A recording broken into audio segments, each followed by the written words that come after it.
आईचे महत्त्व. संध्याकाळचे 7 वाजले तरी संकेत अजून आला नाही. आई मात्र त्याची वाट बघत बस स्टॉपवर बसून राहिली होती. तिला खूप काळजी होत होती की संकेत अजून आला कसा नाही, तो ठीक असेल ना, की काय झालं असेल, असे प्रश्न तिला पडत होते. पण तिला काय माहीत की संकेत तिला सोडून गेला होता. आई शहरात नवीन असल्यामुळे तिला घरचा पत्ता पण लक्षात नव्हता. तिच्यासाठी सर्व नवीन होतं. काही महिन्यांपूर्वीच ती शहरात आली होती. संकेतचे बाबा यांचा स्वर्गवास झाल्यामुळे ती गाव सोडून शहरात आली होती. पण संकेतच्या बायकोला ते काय फार आवडलं नव्हतं.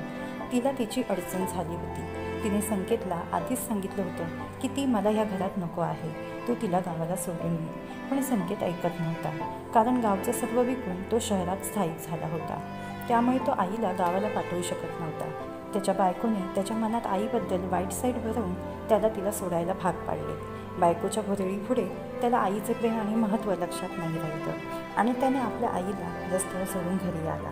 काही दिवस उलटून गेले, पण त्याने साधी आईची विचारपूस पण नाही केली.